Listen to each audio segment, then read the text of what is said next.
shakes from laughing. Yes, in 5 minutes, I'm going to tell you all of that. But let's start with the easiest part first, the future of radio. That was a joke. Chris, when I point to you instead of clapping, that's like to cue laughter.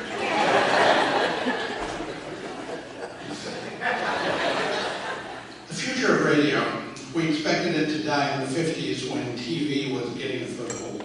When FM came along with its high quality, AM radio was expected to die. Do you know why FM radio is higher quality than AM radio? I do. FM is frequency modulation. AM is amplitude modulation, much inferior technology. FM and AM. When satellite radio came along, radio, now called terrestrial radio because there was satellite radio, was expected to die. When podcasts came along, radio was expected to die. Now we have KCBX and other radio stations. We have podcasts. We're about 30 minutes away from having a KCBX app. We have on-demand content. We have a growing presence on social media. And yes, we still have live radio. Listenership to live radio is decreasing everywhere. It's been decreasing for years. The listenership to KCBX content is strong and growing. We have listenership.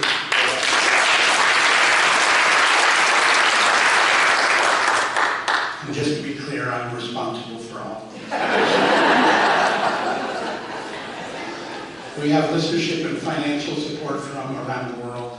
Because of technical issues, we dropped a station in downtown, KCBX station in downtown Santa Barbara that had been there since 1983. A strong majority of those listeners switched to non-broadcast sources to continue to grab our content, and we lost very few donors and very few listeners because of it. If you have good content that people want, they'll find you. Our support has remained strong and is growing. There are many of us who find it more difficult to consume the news from any source. Nevertheless, support for news remains strong. Morning Cup, a live music show, follows the morning news at 9 a.m. Monday through Fridays. Listenership to that has been growing over the past few years, and for the first time ever, may surpass the morning news listenership. And that's something great music never does. It never gets higher listenership than news.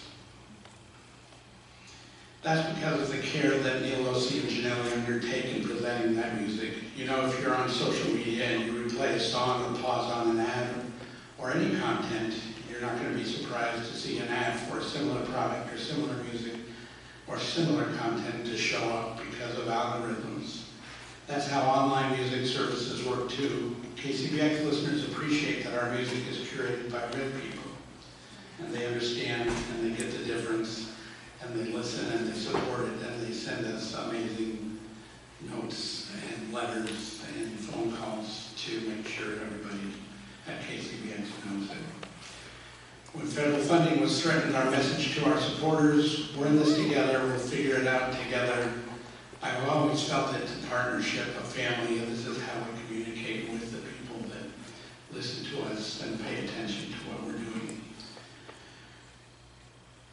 That doesn't mean we don't send out solicitation letters, of course we do, but not exclusively. Before I run out of time, I want to acknowledge the amazing staff and volunteers at KCBX that I've worked with for the past 46 years. It takes people, currently 11 full-time staffs plus part-time staff and interns and volunteers, the volunteers. 30 plus volunteer hosts for music are in there every week doing a 2 to 3 hour music show. Also informational content hosts as well. 500 plus volunteers for the Live Oak Music Festival. And I'm ecstatic. And we should all feel fortunate that Chris McBride is the president and general manager who are here.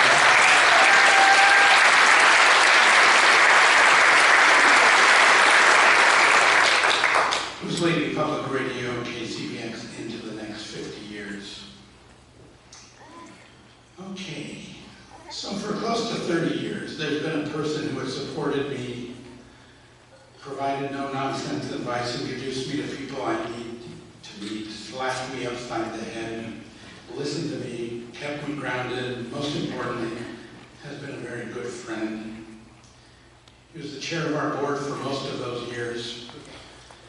Every year he would recuse himself from voting for himself as chair, but the vote was always unanimous, with the exception of his recusing himself. And I want to say thank you, Carl Dudley.